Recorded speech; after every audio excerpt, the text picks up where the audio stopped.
I'm not a teacher or a doctor. I don't have any statistics. I'm just a mammy. Our lives changed 2 years and 6 months ago. I'm not going to cry. We had the most beautiful 14-year-old boy. Never sick. He had his tonsils out when he was 3. That was the only thing that was ever wrong with him. When he was 12 years old, he made the transition from primary to secondary school, which he found a little bit difficult, like most children do. Jake loved routine, and this was out of his comfort zone. So the school intervened, and they thought it would be helpful if he saw a counsellor. So she referred him to a psychologist, and Jake continued to see the psychologist for 2 years, once a month, sometimes once maybe every 3 to 4 months. I thought occupational therapy or cognitive behavioural therapy would help Jake, and I asked the psychologist would that be possible. So in January 2013, she made an appointment for Jake to see her colleague, which I thought was an occupational therapist.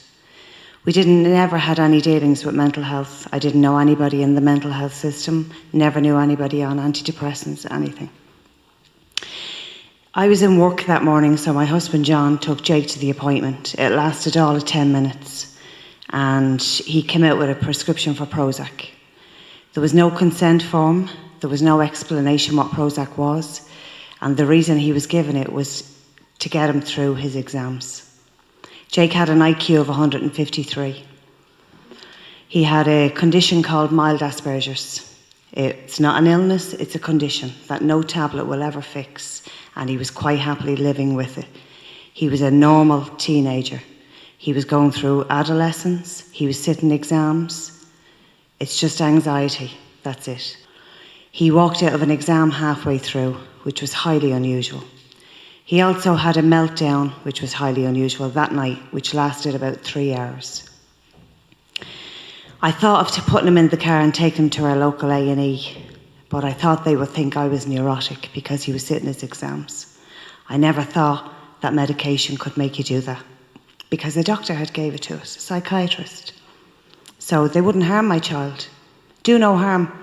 That's the oath they've taken. So Jake wasn't monitored on Prozac. The dosage was doubled without her seeing him again. She gave a rolling prescription to the pharmacist, who our local pharmacist didn't think to include a patient information leaflet with the Prozac. On day 46, Jake shot himself dead with a .22 rifle, while his daddy and I were sitting downstairs. He had no history of suicide ideation, no history of self-harm, no history of depression. As I said, the only diagnosis they managed to make on him was mild Asperger's. This can never be fixed, ever. I was one of the most overprotective mothers in the world, so if it can happen to my child, well, there for the grace of God goes anybody's child. But what we're left with is fighting the Irish system. Because of Irish psychiatry, my Jake is gone. Despite Irish psychiatry, I'm standing here telling his story. But before I finish up, because I don't have an awful long story, because we're still in the middle of Jake's inquest, they have put us through the ringer, bringing all kinds of barristers and statistics in.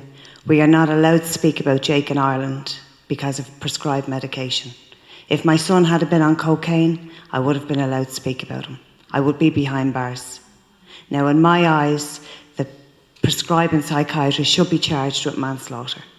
I never signed a consent form. We were not informed. That is what this is all about, informed consent, how dangerous these medications are, and stop medicating our children. Let's let them be children. They have problems, you know, we have sadness, it's called life, and you pick yourself up and you get on. You don't just give them a pill. But just before I finish up, 3 weeks ago, we found an email belonged to Jake, which was wrote 24 hours before he died. I'll just read the first couple of lines. He had a little girlfriend in America who he loved very much, and he wrote to her. Just starting to feel down again, honestly. The anti-anxiety stuff is actually an antidepressant, which they didn't tell me. Probably doesn't make much of a difference, but I feel like I'm drugged to the point that it suppresses everything bad until it all suddenly spills out. And they were my son's drug little mind's words 24 hours before he died.